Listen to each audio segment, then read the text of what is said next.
चलिए next 41 number सवाल देखिए। ये दिया हुआ है, इसे साबित करना है। तो मैंने आपको स्टेप 1 बताया कि दिए हुए जिसको साबित करना है उसी को हम Pn मानते हैं। तो मैंने मान लिया Pn बराबर a⁴ n बराबर इतना, जो साबित करना है। स्टेप 2 में है कि P1 को सही साबित करें। तो जहाँ जहाँ n है वहाँ वहाँ वहाँ वहाँ 1 रखेंगे तो ये इतना आ गया और उसको मिलाइए। इसका मान दिया हुआ है, गिवन है, अतः ये P1 क्या है, सत्य है। समीकरण 1 माना कि Pm सत्य है। तो जहाँ जहाँ n है वहाँ वहाँ m बिठा दिया गया, ठीक है। फिर साबित करना है कि Pm+1 सत्य है। तो a⁴m+1 सत्य है। तो जहाँ जहाँ n है वहाँ m+1 m+1 m+1 m+1 ये साबित करना है। इसको साबित करने के लिए हम लोग को लेफ्ट हैंड साइड को सॉल्व करेंगे, राइट हैंड साइड आएगा। अभी आप इतना लिखिए, फिर हम आगे बढ़ते हैं। इतना लिखिए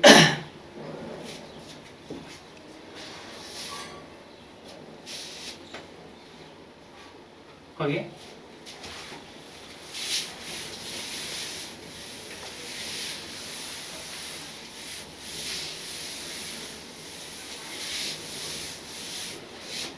चलिए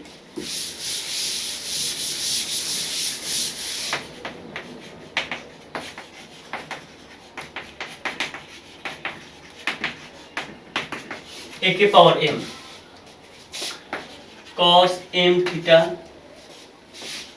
I sin m theta, I sin m theta cos m theta. a का मान है cos थीटा,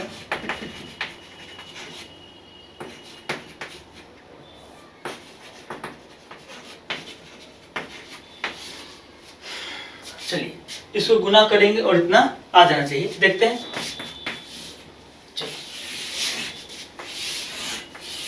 गुना करेंगे। cos m theta into cos theta, cos m theta into cos theta plus i में i से गुना करिए, I² sin m theta sin theta. फिर इसमें गुना करिए, I cos m थीटा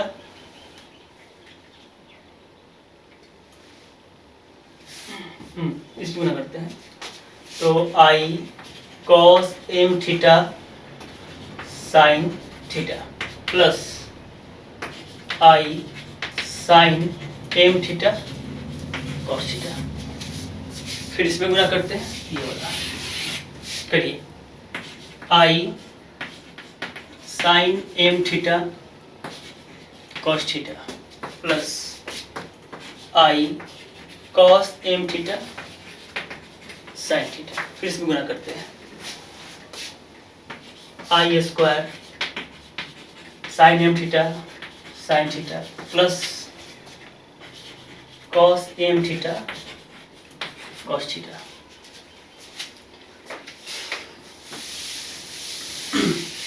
चलिए आपको पता है I² का मान कितना होता है, हम जानते हैं -1 का वर्गमूल I बटा होता है। इसका स्क्वायर करेंगे, I बटा का स्क्वायर कितना हो गया, -1।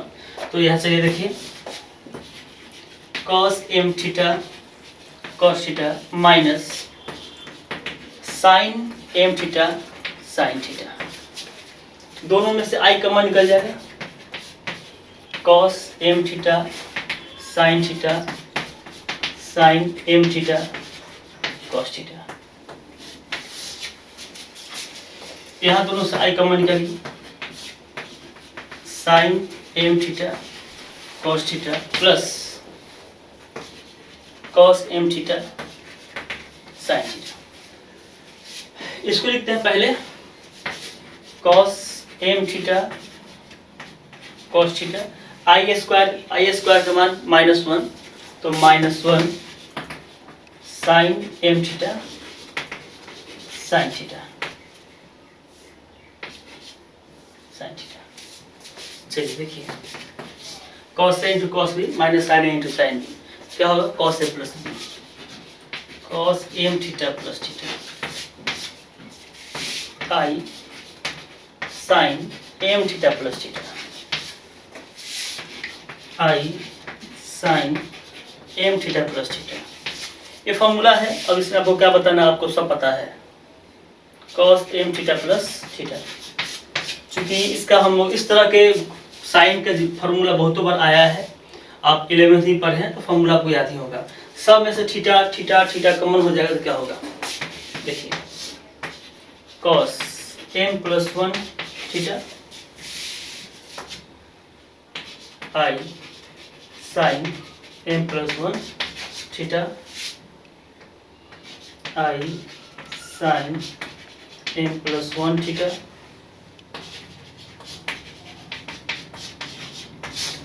देखिए सब में से थीटा कॉमन निकाल दिया है। इतना पे लिखिए, फिर आगे बोलते हैं।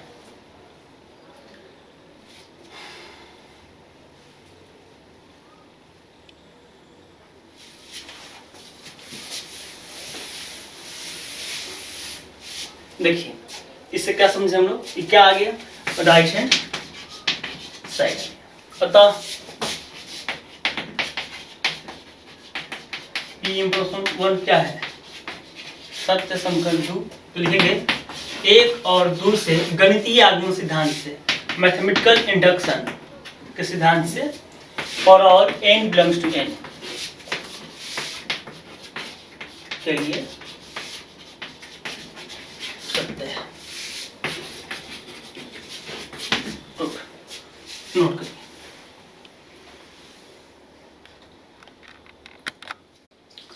चलिए 42 क्वेश्चन देखिए। 42 नंबर में एक चीज गिवन है, ए बी बराबर बी है। आप जानते हैं कि A B matrix A B से गुना करिए, वो डिफाइंड है, तो बी ए डिफाइंड हो भी सकता है, नहीं भी हो सकता है। तो हम अपने में नहीं कर सकते हैं कि ए बी बी ए के बराबर होगा। किताब में दिया हुआ है ए बराबर बी ए, ये कंडीशन है कि ये समान ऑर्डर का है और ये ए बी बराबर क्या है, बी ए है। तो इसमें दो सवाल हैं, ये साबित करना है और ये साबित करना है। तो हम फर्स्ट पार्ट, इस क्वेश्चन का फर्स्ट पार्ट साबित करते हैं। तो गिवन है ए बी बराबर बी ए, साबित करना है ये। तो फिर आप वही 4 स्टेप ध्यान रखिए। माना कि पी एन, जिसको साबित करना उसको क्या मानेंगे, पी एन मानेंगे। ओके, फिर P1 से स्टेप 2, P1 जहाँ n है वहाँ m रखे, एक रखेंगे, तो जहाँ n है वहाँ एक रख दिए। ए बी बराबर बी ए, देखिए यहाँ दिया हुआ गिवन है ना। तो अर्थात P1 क्या है, सत्य है। अब मान लिया गया कि Pm भी क्या है, सत्य है, तो जहाँ n है वहाँ m बिठा दीजिए। फिर साबित करना है कि Pm प्लस 1 सत्य है, तो जहाँ जहाँ n है वहाँ m प्लस 1 रखा गया। अब मैं इसको लेफ्ट हैंड पे साबित करता हूँ। m प्लस 1 है तो इसको तोड़ दिया, a b के पावर इंटू b। अब देखिए मैं a b के पावर m इंटू b, ये सेकेंड फैक्टर है, तो मैं इसको यहाँ लिखा a इंटू b के पावर m।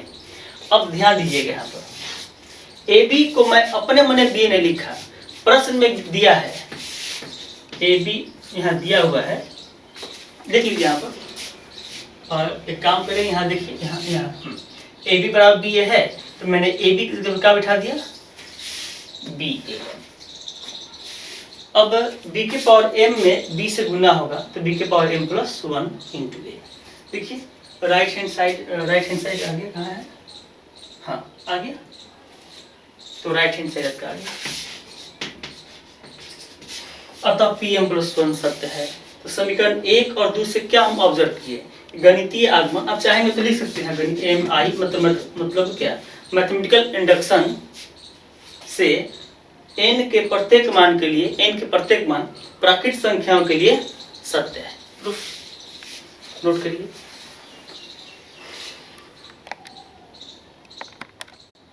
चलिए ये तो हम लोग साबित कर चुके हैं, ये तो हो गया। अब सेकेंड पार्ट साबित करना है। तो second part of the question, A B के पावर n बराबर a के पावर n इंटू बी के पावर n। तो वही मुझे स्टेप पर फोकस करना है। Pn जिसको साबित करना है उसको हम Pn मानेंगे। Pn मैंने मान लिया, समीकरण 1, इसको मैंने कर लिया। अब P1 से स्टेप 2 क्या है, P1 साबित करना है, तो जहाँ जहाँ n है वहाँ 1 1 1। तो ए बी बराबर बी ए, ए बी बराबर ए बी बराबर A into B, A B के पावर एन तो 1, ए के पावर 1 1 ए, बी के पावर 1 बी, ए बी बराबर B A, sorry A B बराबर ए बी बराबर है, तो ये सही सत्य है, पी वन सत्य है। फिर क्या सेकेंड थर्ड स्टेप की पी एम सत्य, जहाँ जहाँ एन है वहाँ वहाँ, जहाँ जहाँ एन है वहाँ वहाँ एम एम एम हो गया। फिर साबित करना है कि पी एम प्लस 1 सत्य है, तो जहाँ जहाँ एन है वहाँ M plus 1 M plus 1 M plus 1। इसके लिए हम लेफ्ट हैंड साइड का प्रयोग करेंगे, ए प्लस बी के पावर एम प्लस 1 को तोड़ेंगे तो ए प्लस बी के power m into a plus sorry A B के power m into a plus b. अब देखिए ए बी के पावर एम, ए बी के पावर एम क्या है, ए के पावर एम इंटू बी के पावर एम, तो मैंने यहाँ से इसका मान उठाया और यहाँ बैठा दिया, 10 का 10, ए के पावर एम और यहाँ ए के पावर 1 गुना होगा तो ए के पावर एम प्लस 1, यहाँ बी के पावर एम और यहाँ 1 है तो बी के पावर एम प्लस 1। अब का ये राइट हैंड साइड आ गया, अतः पी एम प्लस 1 क्या है, सत्य है।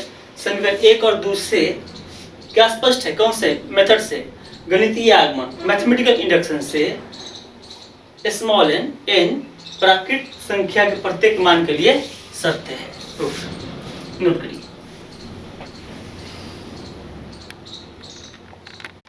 चलिए अब टाइप 4 का 43 नंबर क्वेश्चन देखिए कि किसी व्यापार संघ के पास 30,000 रुपया है, यानी कि टोटल कितना है 30,000 रुपया है, और इसको 2 बॉन्ड है, 2 बॉन्ड, इसको मानिए फर्स्ट बॉन्ड है, इस फर्स्ट बॉन्ड में पैसा इन्वेस्ट करता है और इस सेकेंड बॉन्ड में पैसा इन्वेस्ट करता है। फर्स्ट बॉन्ड में इंटरेस्ट मिलता है उसको 5%, सेकेंड बॉन्ड में इंटरेस्ट मिलता है 7%,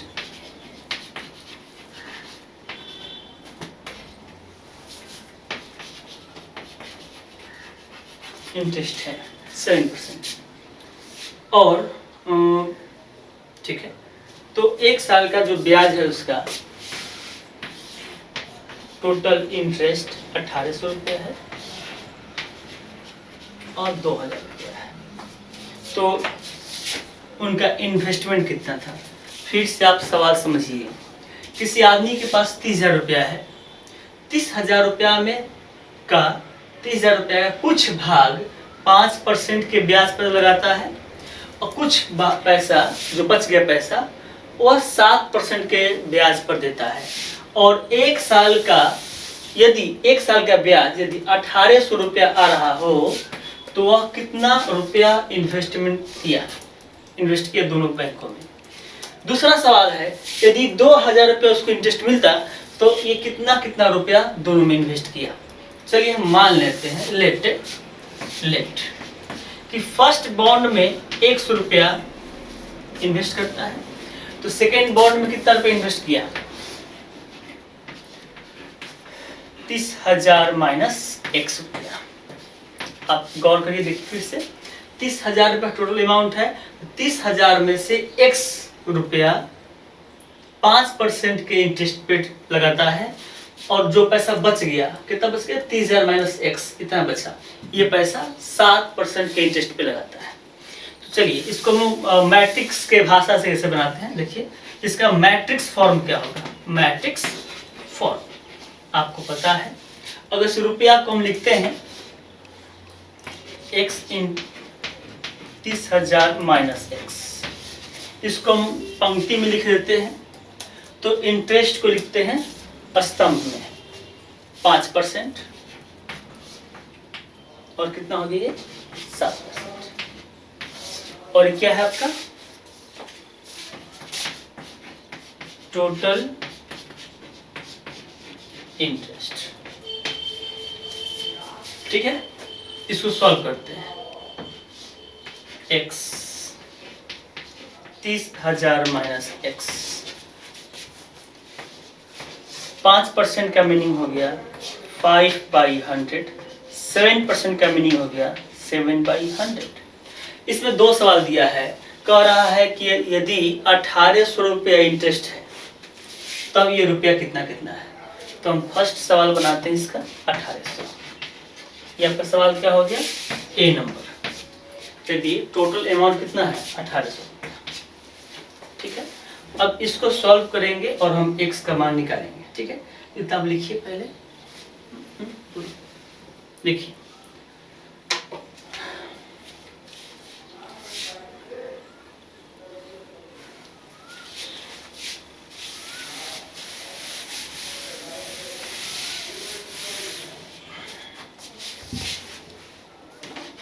चलिए गुना करिए। आपको पता है कैसे गुना करना है, ऐसे। कितना हो गई है 5x/100 प्लस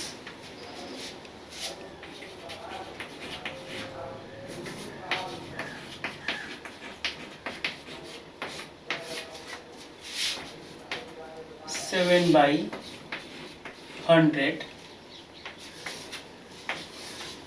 ये कितना बाय कितना क्या आ गया, ये 1/1 का आ गया। तो आप 1800 रुपया को भी लिख सकते हैं मैट्रिक्स के टर्म में। ये भी कितना है 1/1 का है। आपको पता है कि बराबर है तो ये संगत पद क्या हो जाएंगे, बराबर हो जाएंगे। इसलिए 5x/100 30,000 minus x/100 into 7 equal to 1800।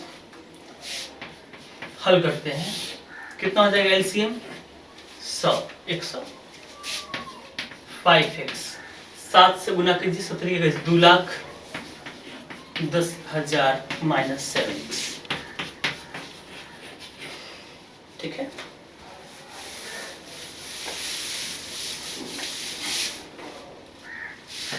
फिर देखिए 2,10,000 5 में 7 गया माइनस 2x, ठीक है। 2,10,000 5x minus 7x minus 2x। इस 1800 में 100 से गुना करेंगे 1,80,000। 2,10,000 माइनस इसको इधर भेजिए 1,80,000 बराबर 2x। तो 2x बराबर कितना है 30,000। x का मान कितना है 15,000 रुपया।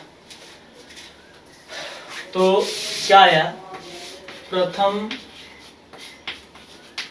बॉन्ड में निवेश 15,000 रुपया। दूसरा बॉन्ड में निवेश, दूसरा बॉन्ड में निवेश कितना था मेरा 30,000 माइनस x। 30,000 माइनस x का मान कितना आ गया 15, कितना आ गया 15,000 रुपया। चलिए ये आपका ए नंबर बन गया। बी आप बनाएंगे अपने से, नोट करिए। चलिए 43 का बी, 43 का ए का ही हिस्सा है, 43 का बी। तो वहाँ 18,000 रुपया था तब दिया था कि क्या होगा इन्वेस्टमेंट। अगर 2,000 रुपया इंटरेस्ट आ रहा है एक साल में तो मेरा इन्वेस्टमेंट क्या था। तो जैसे पहले बनाया है वैसे ही इसको आप सॉल्व कीजिएगा। तो ये आपका होमवर्क है, इसको आप बनाएंगे, ये आपका होमवर्क है, ठीक है। चलिए नोट कर लीजिए।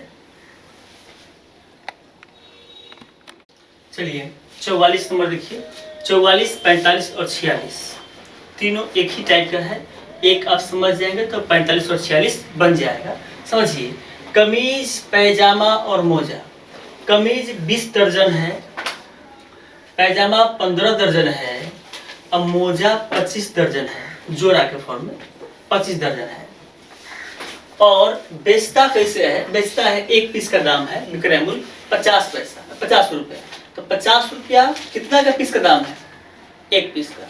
90 रुपया एक पीस का है और 12 रुपया भी एक पीस का है। तो ये 50 रुपये में क्या बेचता है? कमीज। एक कमीज का दाम 50 रुपया, एक पैजामा का दाम 90 रुपया और एक मोजा का दाम 12 रुपया। तो अगर बेचा जाए तो कितने रुपए हमको प्राप्त होंगे? टोटल अमाउंट पूछा गया है। तो कोई दिक्कत नहीं है, आप इसको लिख दीजिए पंक्ति में और अमाउंट को लिख दीजिए स्तंभ में। टोटल ज्ञात करना है तो हम तो निकाल सकते हैं, इनको हल करेंगे। लेकिन ध्यान दीजिए ये पीस कितना है? एक पीस का दाम है और कितना है? दर्जन। तो इसको भी हम पीस में बना लेंगे। तो इसको लिख सकते हैं हम 20 गुने 12, 15 गुने 12, 25 गुने 12, 50, 90, 12। ठीक है, अब इसको हल कर लीजिए। कितना होगा? 240, 180, 250 कितना हो जाएगा? 300, 50, 90, 12। तो आपका टोटल अमाउंट, सेलिंग अमाउंट कितना हो गया? तो गुना करते हैं। कैसे होता है? ये पंक्ति और इस स्तंभ में संगत अवयव को गुणनफल का योग। तो 240 गुने 50 प्लस 180 गुने 90 प्लस 300 गुने 12। अब इसे आप सॉल्व कर लेंगे और सॉल्व करेंगे वो आपका आ जाएगा उतना रुपया। ये आप सॉल्व कर सकते हैं और इसी आधार पे आप होमवर्क में रहेगा, इसी आधार पे है 45 एंड 46। इसे आप तो सॉल्व कर सकते हैं, मामूली सा चीज़ है। आप हल कीजिएगा और 45 और 46 बनाइएगा। इसको नोट करिए।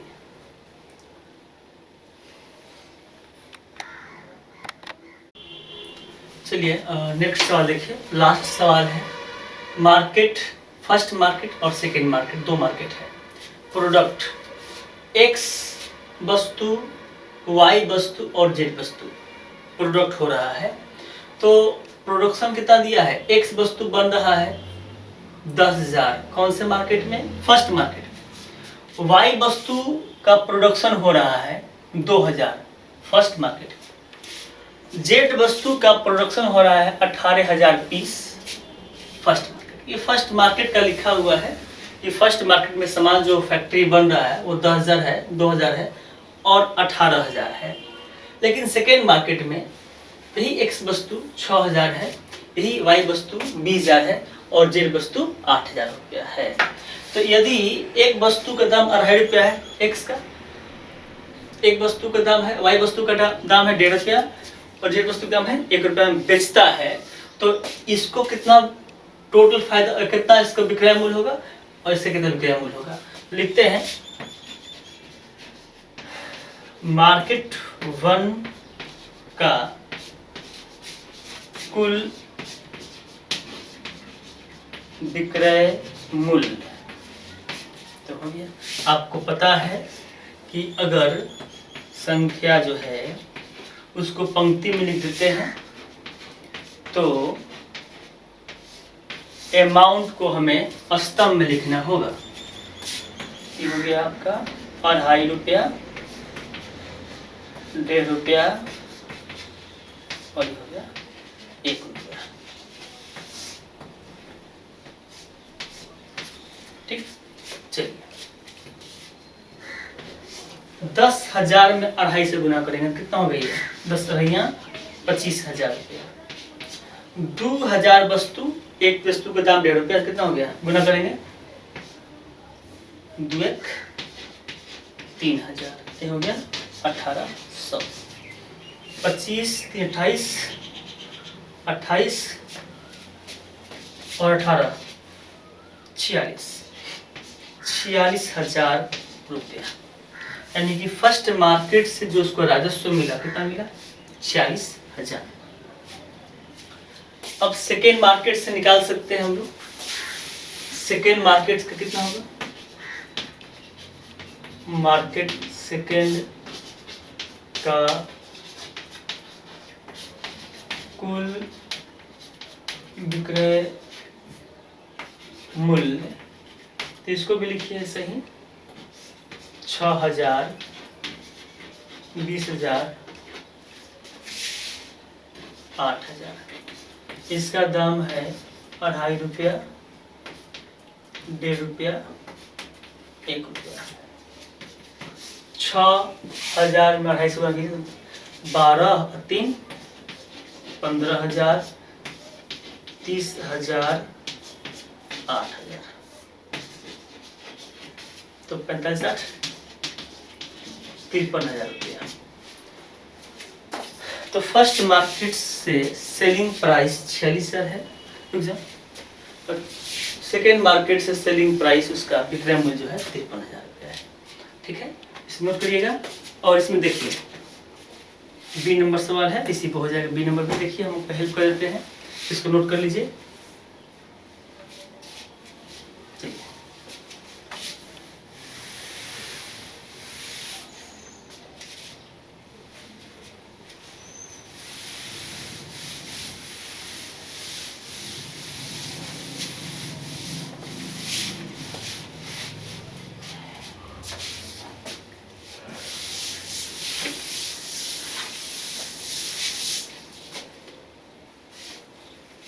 बी नंबर सवाल देखिए, लागत मूल्य,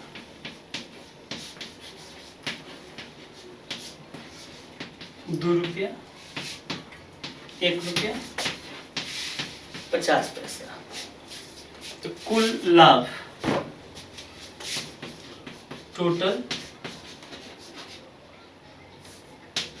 प्रॉफिट,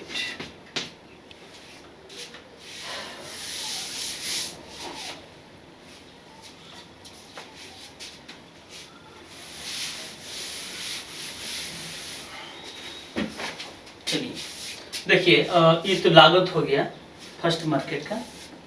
अच्छा, इसका विक्रय मूल्य कितना था? 2.5 रुपया था, 1.5 रुपया और 1। हाँ चलिए, मार्केट, फर्स्ट मार्केट का कुल लाभ याद कर सकते हैं। कितना प्रोडक्ट बन रहा है उसका? 10,000, 2,000, 18,000, सॉरी हाँ 18,000। ठीक है, अब चलिए कितना उसका लागत पड़ा? 2 रुपया। अब बेचता कितना में था? 2.5 रुपया। तो इसको प्रॉफिट कितना रुपया हो गया? प्रॉफिट कितना हो गया? एक पीस पर 8 आना, 0.50 पैसा, 50 पैसा हो गया। देखिए फिर से, लागत मूल्य 2 रुपया है और ये क्या था मेरा? विक्रय मूल्य था पर पीस 2.5 रुपया में, तो प्रॉफिट इसको हुआ कितना? 50 पैसा। फिर देखिए लागत मूल्य कितना है? 1 रुपया। बेचता कितना में है? 1.5 रुपया में, इसको भी प्रॉफिट कितना हो गया? 50 पैसा। फिर लागत मूल्य कितना है तीसरा वस्तु का? 8 आना। अब बेचता कितना में है? 1 रुपया, तो प्रॉफिट कितना हो गया? 8 आना। चलिए इसको सॉल्व कीजिए, कितना होगा? 5,000, 1,000, 9,000, 15,000 रुपया। तो फर्स्ट मार्केट से इसका राजस्व है 15,000 रुपया। ठीक है, ये फर्स्ट मार्केट की बात हो गई। चलिए इसको आप नोट कर लीजिए। अभी सेकेंड मार्केट का देखते हैं।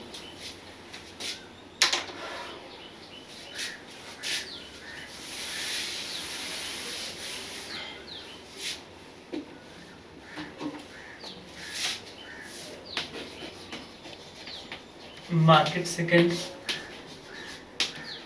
कुल लाभ, कितने वस्तु बना रहा है? 6,000,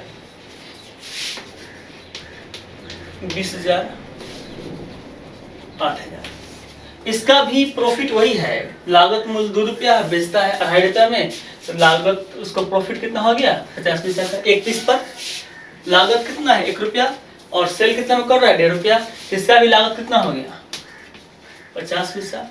यहाँ कितना है, लागत उसका है 8 आना, 50 पैसा, बेचता है 1 रुपया, इसको बेनिफिट कितना हो गया, 50 पैसा प्रति पीस है।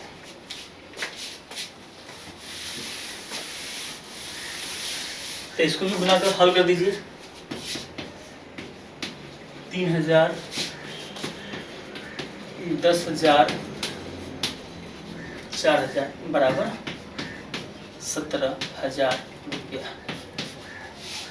तो आपका चैप्टर जो है ये गुना का खत्म हो गया। आपका बेसिक जो आप बिहार बोर्ड की बात कर रहे हैं, सिलेबस की जो बात करेंगे, इसमें कुछ और भी टेक्निकल चीज़ हम बताएंगे, इसमें कुछ थ्योरम बताएंगे, कुछ एक्स्ट्रा बात बताएंगे जो आपकी किताब में नहीं है, तो नेक्स्ट क्लास में होगा।